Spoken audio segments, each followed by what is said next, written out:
masama pa nito ay uulan pa mamaya. Nasty. So ayan ang sasakyan, kailangan natin linisin. Hindi pala mamaya ang ulan, kundi ngayon ay naulan na talaga. Ako. Tapos ang lakas pa ng hangin. So linisin natin ang sasakyan. So ito ang meron sa sasakyan ko. Meron ako ditong naglagay sa wiper ko, pang negative 45. Pati ito para pang ano ko sa window. Ito, may dala-dala akong pala. In case of emergency, may pala ako para kung matikok sa sadaan o sa parking, hindi ako makalabas. Meron akong pala na magagamit. Tapos meron ako nitong brush na tayo. Tanggal. May melt naman kasi naulan. Pero kailangan natin tanggalin niya. Huwag po natin kalimutang mag-subscribe at i-click ang notification bell para po ma-notify tayo sa mga upcoming videos natin. Huwag din natin kalimutang i-share at comment at pa-like na rin. So, meron akong ganito. Tuhod lang tong jacket na to. Depende sa lamig. Tapos yung tela niya, hindi siya masyadong makapal. Kung medyo kayang-kaya ko yung lamig, ito ang sinusuot ko sa umaga. Mura ko lang nabili to sa Winners sa halagang mga $60 plus tax. Naka-sale yun. So, eto yun siya. Ang pangalawa kong jacket ay hanggang tuhod lang din siya.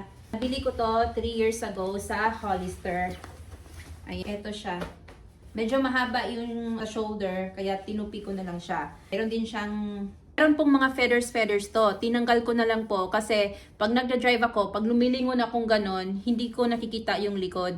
Ito yung nag-iisang long jacket ko na nabili ko sa Eddie Bauer. Hindi ko alam kung paano ang tamang pagbasa niyan. Pero hindi ko talaga kaya ang lamig, lalo na sa gabi. Ako ay palagi po akong panggabi. Ganito po siya kahaba. Tungtong ako para makita nyo po. Ganyan siya kahaba.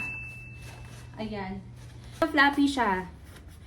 Meron din akong gloves. Napaka-importante kasi titigas ang kamay mo pag wala kang gloves. Winter hat. Ayan. Makapal din. Sinusuot ko itong mga to sa gabi pag uwi ko from work. Ganito ang aking itsura kada uwi ko sa gabi pag winter. Suot ko to. Ganito ang itsura ko pag uwi ko every night. Dito naman sa Canada ay hindi importante kung branded ba yan o hindi. Ang importante, suot-suot mo is warm ka at hindi ka mangirig doon sa labas. Ngayon naman ay papakita ko yung mga sapatos, winter shoes ko na nabili 4 years ago nung bago pa ako dito sa Canada. Pinili ko to at binili ko to kasi nung mga panahon na yon, ito lang ang kaya ng budget ko. Sale siya, nabili ko bayad ako nito ng mga $150 plus tax. Pero matibay siya, 4 years na siya sa akin at hindi na ako bumili ng iba pang winter boots kasi mahal.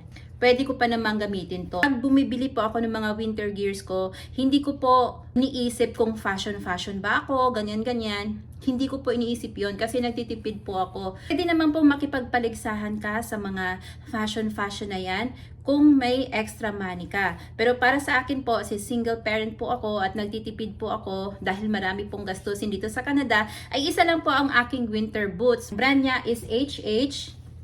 Ayan siya.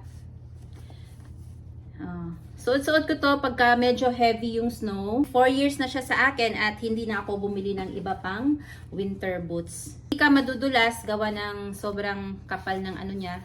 Pag suot-suot ko po to, kailangan may extra shoes ako para naman isusuot ko sa loob ng building, sa trabaho. Suot mo pa to sa loob ng building, sobrang init, hindi mo kakayanin. Ganitong mga shoes lang ang suot ko sa loob ng work. Yan, mga mumurahin, yung kaya ko lang. Tapos yung makakapal dito.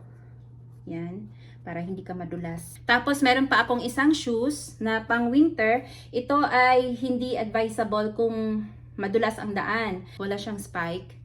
Magpo 4 years na din to.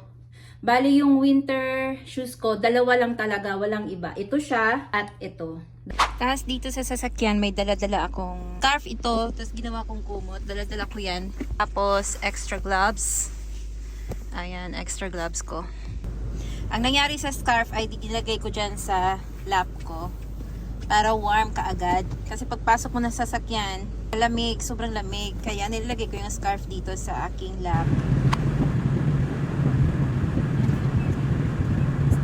Maraming salamat po sa pagpapanood. Sana po ay may natutunan tayong bago ngayon. God bless po. Bye!